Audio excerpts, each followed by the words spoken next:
श्रीमान् वेङ्कटनाथार्यः कवितार्किककेसरी वेदान्ताचार्यवर्यो मे सन्निधत्तां सदा हृदि वेदान्तदेशिकयतीन्द्रकटाक्षलब्ध त्रय्यन्तसारमणवद्यगुणम्बुदाग्र्यं नारायणाद्यचतुर्यकृपाभिषिक्तं श्रीरङ्गनाथ इति शेखरम् आश्रयामः। सन्तः श्रीरङ्गपृथ्वीश चरणत्राणशेखराः जयन्ती भुवनत्राण पदपङ्कजरेणवः நமஸ்தபாயே. இன்றைய தினம் ஸ்ரீ பாதுகா சகஸ்ரத்தினுடைய தொடர் வரிசைன்னு எடுத்துனாக்கா ஸ்லோக நம்பர் 137, 138, 139 மற்றும் 140 அப்படிங்கிற கிரமத்துல பார்த்துட்டு இருக்கோம். பிரதிப்பிரஸ்தான பத்ததி அப்படிங்கிற ரீதியில் எடுத்துனாக்கா ஸ்லோக நம்பர் 37, 38, 39, 40 இந்த 4 ஸ்லோகங்களை நாம இன்றைய தினம் அனுபவிக்க இருக்கோம். இந்த ஸ்லோகத்தோட பிரதிப்பிரஸ்தான பத்ததின்னு சொல்லக்கூடிய அந்த 5வது பத்ததியாக இருக்கக்கூடிய பத்ததியானது முடிய போறது. இதற்கு முன்னாடி நம்ம என்ன பார்த்து முடிச்சிருந்தோம்? ஸ்லோக நம்பர் 136ல திரஷ்டும் ததா ராகவ பாதரக்ஷே சீதாமிவத்வாம் வினிவர்த்தமானாம் ஆசன்னயோத்யா புரசுந்தரீனாம் ஔத்சுக்கிய லோலானி விலோச்சனானி அப்படிங்கிறதாக பார்த்து முடிச்சிருந்தோம். அதனுடைய தாத்பரியம் என்ன? பரதாழ்வான் பாதுகா தேவிய அயோத்தியா பட்டணத்துக்கு அழைச்சிட்டு வரான். எதற்காக அப்படின்னாக்கா அந்த பாதுகா தேவிக்கு பட்டாபிஷேகம் பண்ணி வைக்கணும் அப்படிங்கிறதுக்காக அந்த பாதுகா தேவிய அழைச்சிட்டு வரான். அந்த சமயத்துல அந்த பாதுகா தேவியானவள் அந்த அயோத்தியா பட்டணத்துக்கு திரும்ப வரக்கூடிய அந்த நிகழ்வை அங்க இருக்கக்கூடிய பெண்கள்லாம் எப்படி பார்க்கறா, ஸ்திரீகள்லாம் எப்படி பார்க்கறானாக்கா, ஏ பாதுகா தேவி, நீ திரும்ப வருகிற போது அப்படியே சாக்ஷாத் சீதா தேவியே வராள் அப்படிங்கிறதாக நினைச்சுண்டு அந்த அயோத்தியா பட்டணத்து ஸ்திரீகளுடைய கண்கள் இருக்கு இல்லையா, அந்த கண்களானது உன்னையே பார்க்க வேண்டும் அப்படிங்கிற ஒரு ஆசையானது அவ எல்லாருக்கும் ஏற்பட்டதா. அதாவது என்ன தாத்பரியம்னாக்கா, நல்ல ஆச்சாரியர்கள் மகாலட்சுமி போலவும் அதிகமாகவும் இருக்கிறார்கள் அப்படிங்கிறதான ஒரு தாத்பரியத்தை கொண்ட அந்த கடைசியா 136 பிரதிப்பிரஸ்தான பத்தினுடைய 36வது ஸ்லோகத்தை நம்ம கடைசியா பார்த்து முடிச்சிருந்தோம். அதை தொடர்ந்து இன்றைய தினம் 4 ஸ்லோகங்களை நாம அனுபவிக்கிறோம். அந்த அந்த ரீதியில அந்த 4 ஸ்லோகங்கள்ல முதல் ஸ்லோகம் என்ன? 137வது ஸ்லோகம் என்ன, அதனுடைய தாத்பரியம் என்ன அப்படிங்கிறத பார்க்க இருக்கோம். பாருங்க, ஸ்லோகம் நம்பர் 137 என்ன ஸ்லோகம்? ஆஸ்தாய தத்ர ஸ்புடபிந்துநாதம் ஸ்தம்பேரமம் தாத்ருஷ சன்னிவேஷம் அதர்ஷயஸ்வம் புரமத்திய பாகே பாதாவணித்வது பிரணவாஸ்ரயத்வம். ஆஸ்தாய தத்ர ஸ்புடபிந்துநாதம் ஸ்தம்பேரமம் தாத்ருஷ சன்னிவேஷம் அதர்ஷயஸ்வம் புரமத்திய பாகே பாதாவணித்வது பிரணவாஸ்ரயத்வம் அப்படிங்கிறதாக இந்த ஸ்லோகம் அமைஞ்சிருக்கு. இந்த ஸ்லோகத்தினுடைய தாத்பரியம் என்ன அப்படின்னாக்கா, பரதாழ்வான் பாதுகா தேவிய அழகா அந்த சத்ருஞ்சயன் என்று சொல்லக்கூடிய யானை மேல ஏத்தி அழகா அழிச்சுட்டு வரான் அயோத்தியா பட்டணத்துக்கு. அந்த பாதுகா தேவியானவள் சாமரங்கள்லாம் வீசப்பட்டு அழகான வெண்குடைகள்லாம் பிடிக்கப்பட்டு ஒரு சத்ருஞ்சயன்ற அந்த யானை மேல வரக்கூடிய அந்த காட்சியானது ஒரு ஒரு சித்திரம் எழுதினா மாதிரியே இருக்கான், ஒரு சித்திரத்தை வரைஞ்சா மாதிரியே இருக்கான். அந்த சித்திரமானது எப்படி நமக்கு தெரியறது, அங்க இருக்கக்கூடிய அயோத்தியா பட்டண மக்களுக்கு எப்படி தெரியறதுனாக்கா, எம்பெருமான் விற்றிருக்கக்கூடிய ஸ்ரீரங்கம்னு சொல்லக்கூடிய அந்த திருவரங்கத்துல எம்பெருமான் விற்றிருக்கக்கூடிய அந்த விமானம் பிரணவாகார விமானம் பெயர். ஒரு கோவில்லையும் விமானம் அப்படின்னு இருக்கும், தீர்த்தம் அப்படிங்கிறது இருக்கும். அந்த ரீதியில அந்த ரங்கநாதர் வீட்டில் இருக்கக்கூடிய ஸ்ரீரங்க கஷேத்திரத்தில் இருக்கக்கூடிய அந்த விமானத்துக்கு பிரணவாகார விமானம் அப்படிங்கிறதாக பெயர். இப்போ இந்த யானை மேல அந்த பாதுகாதேவியானவள் அமர்ந்து வரக்கூடிய அந்த காட்சியானது ஒரு சித்திரமாக தெரிகிறது. அது எப்பேற்பட்ட சித்திரம்? ஸ்ரீ ரங்கநாதன் எழுந்திருக்கக்கூடிய விமானத்திற்கு அந்த பிரணவாகார விமானம்னு பேர் இருக்கு இல்லையா? அந்த என்னன்னாக்க பிரணவாகாரம் என்ன அர்த்தம்? ஓம் அப்படிங்கிறதான் பிரணவம். ஓம் என்று சொல்லக்கூடிய அந்த அக்ஷரத்திற்கு பிரணவம் என்று பெயர். இப்ப பாருங்க, யானையனுடைய துதிக்கை அப்படி இருக்கு. அந்த யானையனுடைய முகத்தையும் அதன் மேல் இருக்கக்கூடிய பாதுகாதேவியும் அதற்கு வீசப்படக்கூடிய அந்த சாமரங்கள் குடைகள் எல்லாத்தையும் சேர்த்து பார்த்தா ஓம் என்ற பிரணவாகார தோற்றம் எவ்வாறு காணப்படுமோ அவ்வாறாகவே நீ காட்சி அளிக்கிறாய் அப்படிங்கிறதாக அழகா வர்ணிக்கிறார் சுவாமி. ஏ பாதுகையே, நீ அழகா ஒரு சித்திரத்தையே வரைஞ்சிட்ட. சாட்சாத் அந்த சித்திரம் வரைந்தா எப்படி இருக்குமோ அந்த மாதிரியான ஒரு அமைப்பை நீ கொடுத்து விட்டாய். அப்படி அந்த மாதிரி அழகா ஒரு ஓசையை எழுப்பிண்டு சப்தத்தை போட்டுண்டு நீ என்ன பண்ற? அழகா யானை மேல அப்படியே நடந்து வரக்கூடிய அந்த காட்சி அப்படி எழுந்தருளிய போது அப்படியே பிரணவாகார விமானத்திலேயே சாட்சாத் நீ இருந்துட்டு இருக்க.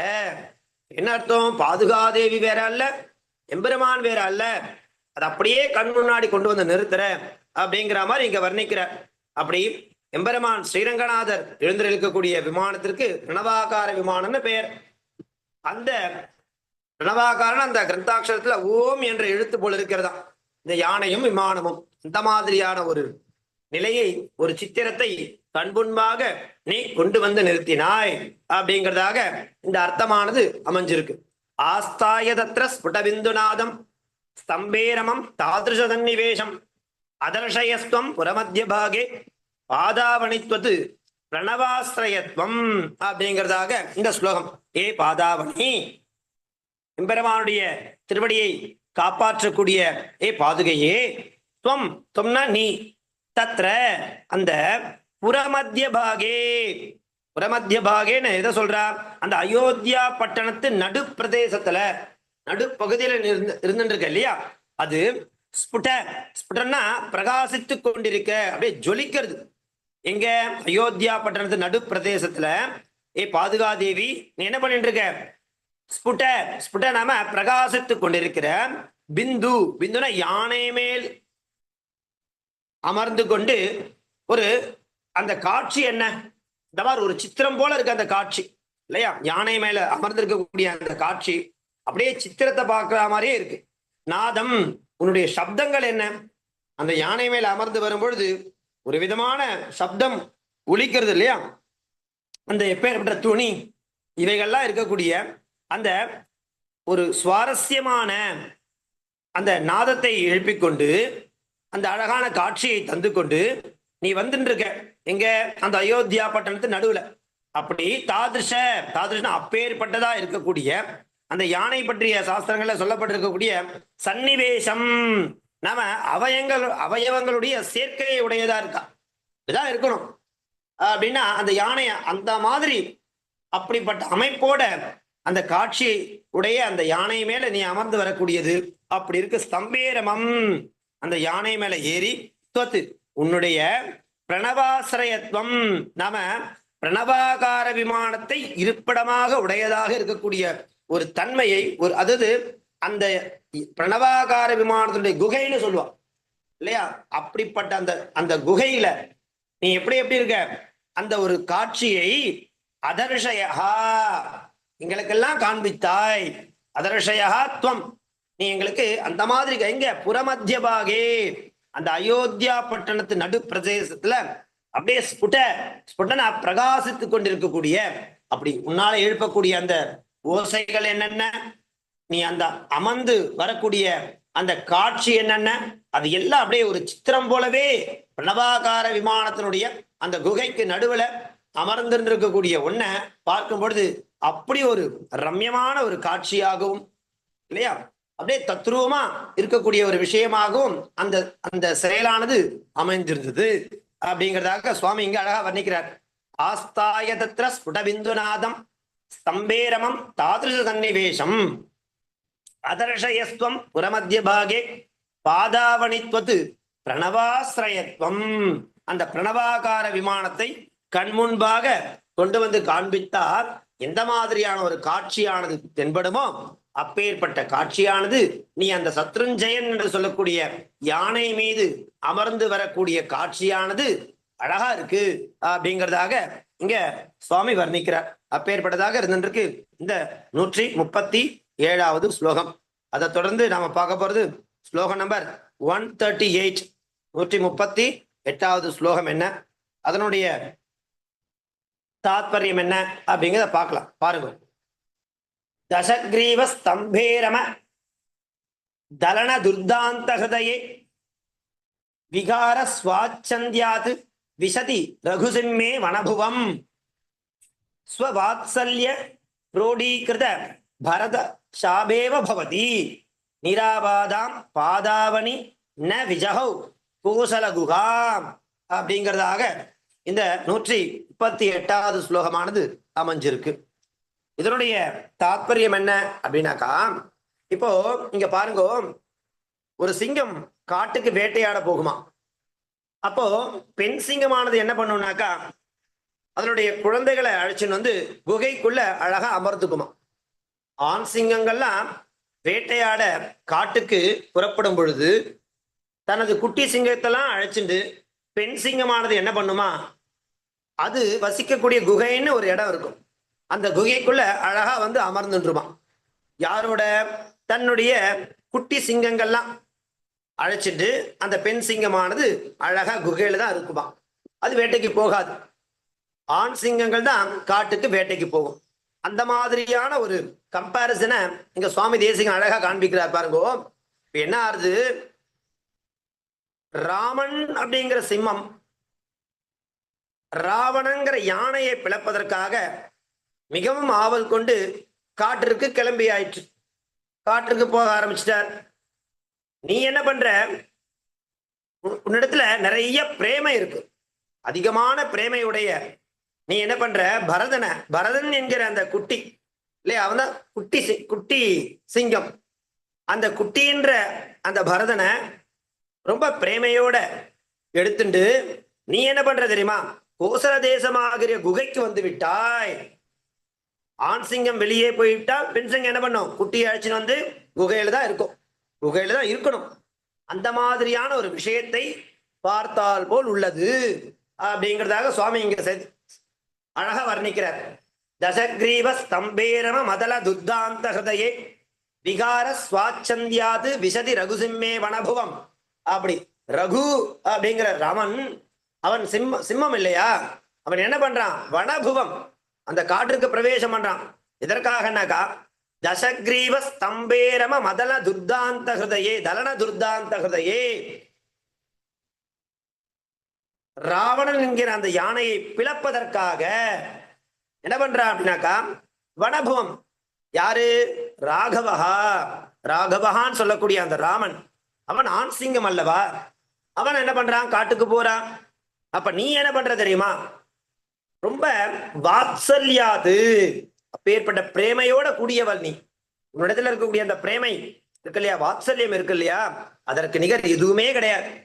அப்பேற்பட்ட நீ பரதனை அழகா அழைச்சிட்டு அந்த அயோத்தியா பட்டணம் என்ன சொல்லக்கூடிய அந்த கோசல தேசமான குகைக்கு வந்து விட்டாய் அப்படிங்கிறதாக அழகா நமக்கு இங்கு காண்பிச்சு கொடுக்கிறார் சுவாமி தேசிகன். என்ன பாருங்கோ, பாதாவணி, நாம பகவானுடைய திருவடியை காப்பாற்றுகிற பாதுகையே, தசக்ரீவ ராவணனாகிற ஸ்தம்பேரம, அவன் தான் யானை, யானையனுடைய தலனா அதை பிளக்கணும் இல்லையா, ராவணனை வதம் பண்ணணும், அதுக்கு தலன அப்படின்னு பேர். தலனா பிளக்கிறதுல துர்தாந்த, அப்படி வெறி பிடிச்சிருக்கு ராமபிரானுக்கு, அப்படிப்பட்ட வெறி இல்லையா. துர்தாந்தனாக்கா வெறி பிடித்திருக்கக்கூடிய, ஹிருதயே மனதை உடையதாக இருக்கக்கூடிய, ரகுசிம்மே ராமனாகிற அந்த சிம்மமானது, விகார ஸ்வாச்சந்தியாது அப்படியே தன்னிஷ்டப்படி விளையாடுவதனால, வனபுவம் காட்டு பிரவேசத்தை, விசதி சதி அப்படி போய் அவனை உலக்கணும் அப்படிங்கிற ஒரு எண்ணத்தோட வெறியோட அப்படி காட்டுக்குள்ள பிரவேசம் பண்ணி போற. இல்லையா? அந்த வனபவம் காட்டு பிரவேசத்தை விசதி சதி பிரவேசித்த போது பவதி நீ என்ன பண்ண தெரியுமா? ஸ்வ தன்னுடைய வாத்சல்ய, நம்ம வாத்சல்யம் என்ன தோஷத்தை பார்க்காத ஸ்நேகம், அதான் வாத்சல்யம். அதே குழந்தைகள்லாம் தப்பு பண்ணும்போது அம்மா அந்த தவறுகளை பெருசா நினைக்காம அந்த குழந்தைகளிடத்துல அப்படிப்பட்ட பிரேமை, அப்படிப்பட்ட வாத்சல்யத்தை காண்பிப்பாளாம். அந்த மாதிரி நீ என்ன பண்ற தெரியுமா? அந்த வாத்சல்யம் நம்ம தோஷத்தை பார்க்காத ஸ்நேகத்தினால குரோடீகிருத அப்படி எடுத்துக்கொள்ளப்பட்டிருக்கக்கூடிய பரதனாகிற சாபேவ அந்த குட்டியை உடையதானவள் போல. அப்போ பரதன் தான் சின்ன குட்டி சிம்மம். அந்த சிம்மத்தை எடுத்துட்டு நிராபாதாம், அந்த அதுக்கு எந்தவித உபதிரவமும் இருக்கக்கூடாது, பாதையே இருக்கக்கூடாது. நிராபாதாம், எந்த உபதிரவம் இல்லாம இருக்கக்கூடிய கோசல குகாம், கோசல தேசமாகிற குகையை ந விஜகௌ அப்படின்னா விடவில்லை. அந்த குகைக்குள்ள நீ கொண்டு வந்துட்டேன்னு அர்த்தம். யார? பரதன்னு சொல்லக்கூடிய அந்த குட்டி சிம்மத்தை. அந்த சிம்மமானது ராகவன்னு சொல்லக்கூடிய சிம்மமானது, ராகவ சிம்மமானது அந்த தசக்ரீவகான்னு சொல்லக்கூடிய 10 தலைகளை உடைய ராவணனை பிளப்பதற்காக வெறியுடன் கிளம்பிட்டார். அப்ப நீ என்ன பண்ற? பரதனை அழகா வாத்சல்யத்தோட இந்த சேஃப்டியான ஒரு இடம் வேணும் அப்படிங்கிறதுக்காக அவனை நீ அழகா அழைச்சின்னு இந்த குகைக்குள் அமர்ந்தாய் போல. அப்படின்னா என்ன அர்த்தம்? அயோத்தியா பட்டணத்துக்கு சேஃபா பரதன் அழைச்சிட்டு வந்துட்டாலாம். யாரு? பாதுகாங்கிற அந்த தாய், அவள் தான் பெண் சிங்கம். இப்படியாக அழகா இந்த ஸ்லோகத்தின் மூலமா வர்ணிக்கிறார்.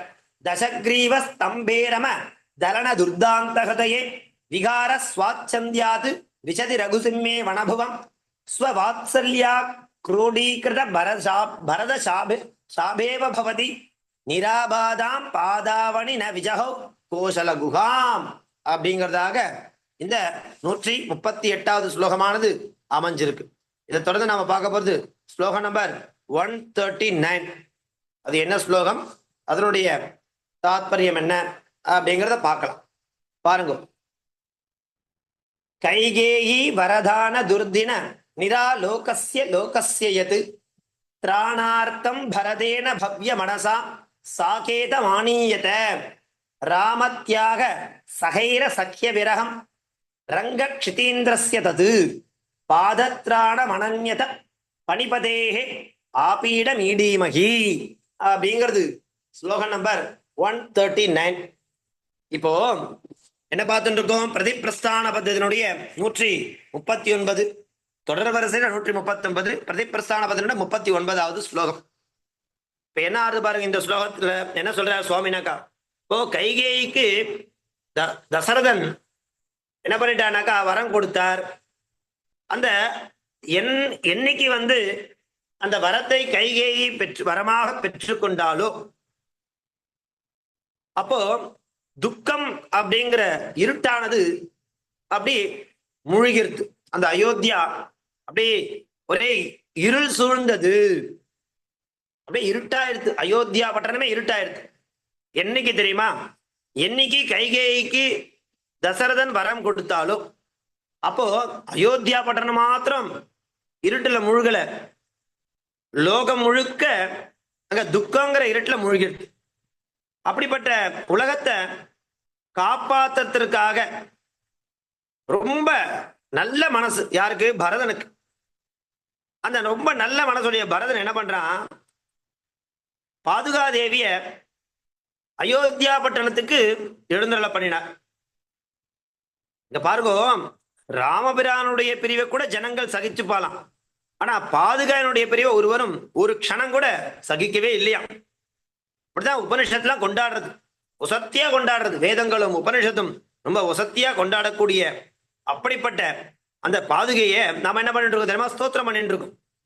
ராமபிரானை கூட அவருடைய பிரிவை கூட ஜனங்கள் சகிச்சுப்பாலாம், ஆனா பாதுகானுடைய பிரிவை ஒருவரும் ஒரு க்ஷணம் கூட சகிச்சுக்கவே இல்லையா. அப்படி கொண்டாடுறது அந்த உபனிஷத் கொண்டாடுறது, வேதங்கள் கொண்டாடுறது. அப்பேற்பட்ட பாதுகையை நம்ம என்ன பண்றோம்? ஸ்தோத்திரம் பண்ணிட்டு. இப்படி ஆச்சாரியுடைய உபதேசத்தினால் என்ன ஆகுதுனாக்கா ஜனக பெருமாள் தெரிந்து இல்லையா க்ஷேமம் உண்டாயிருது. இப்படியாக இந்த விஷயத்தை நமக்கு அழகா காண்பிச்சு கொடுக்கிறார். என்னன்னாக்கா பெருமாளுடைய அனுகிரகத்தை விட பாதுகாதேவனுடைய அனுகிரகம் நமக்கு ரொம்ப ரொம்ப முக்கியம். அப்படிதான் என்ன சொல்ல வர்றாருனாக்கா, ஆச்சாருடைய அனுகிரகம் பூர்ணமா கிடைக்கணும்னு அர்த்தம். இங்க பாருங்க, அயோத்தியா மக்களுக்கு அப்படித்தானே கிடைச்சிருக்கு இல்லையா? சாட்சாத் அந்த பாதுகாதேவி அந்த ஆச்சாரிய ஸ்வரூபமா அந்த ஜனங்களிடத்துல வந்து இல்லையா, அப்படிப்பட்ட ஆச்சாரிய அனுகிரகம் கிடைச்சது அப்படிங்கிறதாக ஒவ்வொருத்தரும் கொண்டாடுறான். அதே மாதிரி அந்த ஆச்சாருடைய அனுகிரகம் எனக்கும் பரிபூர்ணமாக கிடைக்க வேண்டும் அப்படிங்கிறதாக இங்க ஸ்தோத்திரம் பண்றார் சுவாமி தேசிகன். என்ன பாருங்க, கைகேயிக்கு அந்த வரன் கொடுத்த அந்த நாளானது அயோத்தியா பட்டணத்துக்கு மட்டும் என்ன கிடையாது, இருள் சூழ்ந்துன்றது அப்படின்னு கிடையாது, லோகத்துக்கே இருளாள். அப்பேற்பட்ட இருளை போக்குறதுக்காக இந்த உலகத்துக்கு நல்ல விஷயம் பண்ணணும், எல்லாருக்கும் மோட்சம் கிடைக்கணும், நல்லது நடக்கணும் அப்படிங்கிறதுக்கு, அனுகிரகம் கிடைக்கணும் அப்படிங்கிறதுக்காக பெரிய மனசொல்லி அந்த பரதன் என்ன பண்றான், அந்த அயோத்தியா பட்டணத்துக்கு அப்படியே ஒன்னு கொண்டு வந்துட்டான் இல்லையா? அப்படி அந்த மக்கள் அப்படி கொண்டாடுறா, உன்னை வசத்தியா கொண்டாடுறா, ஸ்தோத்திரம் பண்றா. நான் மாத்திரம் ஸ்தோத்திரம் பண்ணலாமா, உன்னை உபனிஷத்துகள் கொண்டாடுறது, வேதங்கள் கொண்டாடுறது, அப்பேற்பட்ட ஒரு க்ஷேமத்தை கொடுக்கக்கூடியதாக நீ இருந்துருக்க இல்லையா அப்படிங்கிறதாக இந்த ஸ்லோகத்தை அழகா காண்பிச்சு கொடுக்கிறார். கைகேயி வரதான துர்தின நிராலோகஸ்ய லோகஸ்யது திராணார்த்தம் பரதேன பவ்ய மனசா சாகேத மானியத ராமத்யாக சகைர சக்கிய விரகம் ரங்கக்ஷிதேந்திரஸ்ய தது பாதத்ராண மனன்யத பணிபதேகே ஆபீட மீடீமகி அப்படிங்கிறது இந்த ஸ்லோகம். எது யாதொரு பாதுகையானது பவ்ய மனசா நல்ல மனதை உடையதாக இருக்கக்கூடிய பரதேன அந்த பரதாழ்வாராலே கைகேயி இந்த கைகேயிக்கு வரதான வரம் கொடுத்துறதா இருக்கிற துர்தினம் அந்த சூரியன் மறைந்த தினம் இல்லையா, ராமபிரான் காட்டுக்கு போயிட்டார் இல்லையா, சூரிய குலத்திலே தோன்றியவர் இல்லையா, சாட்சா சூரிய பகவான் சொல்ற துர்தினம், அந்த சூரியன் மறந்து போச்சு இல்லையா, அயோத்தியா பட்டணத்தை விட்டுட்டு வனவாசம் போயாச்சு. நிராலோகஸ்ய அப்ப என்ன ஆறுது, வெளிச்சம் இல்லாமல் போயிடுறது. லோகஸ்ய இந்த லோகத்தை காப்பாற்றுவதற்காக, திராணார்த்தம் திராணார்த்தம் காப்பாற்றுவதற்காக, சாகேதம் இந்த அயோத்தியா பட்டணத்தை என்ன பண்றா, ஆணியத அடையும்படி செய்யப்பட்டது. யாரால் செய்யப்பட்டது, உன்னை இந்த அயோத்தியா பட்டணத்திற்கு அடையும்படி செய்தது யாரு, பரதன் இல்லையா? அப்பேற்பட்ட பரதன் பண்ணியிருக்கான். இங்க பாருங்க, ராமத்யாக சகைஹி ஸ்ரீ ராமனை விட்டு பிரிந்ததை என்ன பண்றா, சகித்து கொண்டவர்களாலே அசக்கிய விரகம், அதாவது பொறுக்க முடியாம இருக்கக்கூடிய பிரிவு, அப்பேற்பட்ட பிரிவு உன்னுடைய பிரிவா இருந்துருக்கு. அது அனன்ய தந்திரா ஒருவரால் செய்யப்படாமல் இருக்கக்கூடிய பணிபதேகே அந்த வாக் அப்படி கொண்டாடுதுமா, உன்னை நாங்க மாத்திரம் கொண்டாடல, எல்லாருமே கொண்டாடுது. அந்த வேதமே உபனிஷத்தே உசத்தியா உன்னை கொண்டாடுது. அப்பேற்பட்ட வாக்கான வேதத்திற்கு ஆபீடம் தலைக்கு அலங்காரமாக இருக்கக்கூடிய தது அந்த ரங்கக்ஷிதேந்திரஸ்ய ஸ்ரீ ரங்கநாதனுடைய பாதத்ராணம் திருவடியை காப்பாற்றுகிற பாதுகையை ஈடீமகி நாங்கள் ஸ்தோத்திரம் பண்றோமா, உன்னை எவ்வளவு ஸ்தோத்திரம் பண்ணாலும் போராது. ஏன்னா நீ அப்பேற்பட்ட ஒரு விஷயத்தை, அனுகிரகத்தை எங்களுக்காக செய்ய போகிறாய், செய்து கொண்டிருக்கிறாய், செய்ய போகிறாய் அப்படின்னு நான் மாத்திரம் உன்னை ஸ்தோத்திரம் பண்ணல, வேதத்துக்கெல்லாம் தலையாக இருக்கக்கூடிய உபனிஷத் அது எல்லாம் உன்னை கொண்டாடின்னு இருக்கு. அப்பேற்பட்ட உன்னை நாங்களும் ஸ்தோத்திரம் செய்கிறோம் இல்லையா? என்ன வேணும் அப்படின்னாக்கா, ஆச்சாருடைய அனுகிரகம் எனக்கு பூர்ணமாக கிடைக்க வேண்டும் அப்படிங்கிறதாக இதனுடைய தாத்பரியமானது அமைஞ்சிருக்கு இந்த 139வது ஸ்லோகம். அது தொடர்ந்து நாம பார்க்க போறது ஸ்லோகம் நம்பர் 140. இந்த 140வது ஸ்லோகத்தோட பிரதிப்பிரஸ்தான பத்ததி சொல்லக்கூடிய 5வது பத்ததியானது முழுமை பெறது. என்ன ஸ்லோகம் பாருங்க, 140வது ஸ்லோகம். சமுபஸ்திதே பிரதோஷே சகசா வினிவிருத்திய சித்திரக்கூட்டவனாத் அபஜத புனர்ஜனபதம் வத்சம் தேனுருவ பாதுகே பவதி. சமுபஸ்திதே பிரதோஷே சகசா வினிவிருத்திய சித்திரக்கூட்டவனாத் அபஜத புனர் ஜனபதம் வத்சம் தேனுரிவ பாதுகே பவதி அப்படிங்கிறதாக இந்த ஸ்லோகமானது அமைஞ்சிருக்கு. இதனுடைய தாத் என்ன அர்த்தம் என்ன அப்படிங்கிறத பார்க்கலாம். பாருங்க, இப்ப இந்த 140வது ஸ்லோகத்தினுடைய தாத்பரியம் என்னவாக இருந்துருக்கடா, இப்போ பாதுகையே இந்த மேய்ச்சலுக்கு போன மாடுலாம் என்ன பண்ணும் தெரியுமா? கிராமங்கள்ல பார்த்தா தெரியும், ஆடு மாடுகள்லாம் மேய்ச்சலுக்கு, அதாவது மேய்தல் அப்படிங்கிற ஒரு விஷயத்துக்காக என்ன பண்ணுவானாக்கா அத காட்டுக்கு அனுப்பி வைப்பா இல்லையா? அதாவது காடுனா அந்த கிராமத்துல இருக்கக்கூடிய ஒரு வெளியில அப்படின்னு சொல்லலாம், அந்த மாதிரி இடத்துக்கு என்ன பண்ணுவா, மேய்ச்சலுக்கு அந்த மாடுகளை அனுப்பி வைப்பா. அது என்ன பண்ணும், இந்த அஸ்தமித்தால், அஸ்தமிக்கிறதுனா சூரியன் மறையக்கூடிய சமயம், சாயங்காலம்னு வச்சுக்கோங்க. அந்த சூரியன் அஸ்தமிக்கக்கூடிய சமயத்துல இந்த மேய்ச்சலுக்கு போன மாடுகள் என்ன பண்ணும், எப்படி கன்றுக்குட்டியிடத்துல வந்து சேருமோ தானா இல்லையா, சாயங்காலம் ஆச்சுன்னா போறோம், அந்த மாடு அந்த தினம் ஃபுல்லா மேய்ஞ்சுட்டே இருக்கும். ஆனா சாயங்காலம் அஸ்தமன சமனம் ஆயிடுச்சுன்னா அந்த கன்றுக்குட்டிக்கு தான் பால் கொடுக்கணும் அப்படிங்கிறதுக்காக என்ன பண்ணுமா, தானா அந்த மாடானது அந்த கன்றுக்குட்டியை தேடி வருமா இல்லையா, கன்றுக்குட்டியை சேருமோ.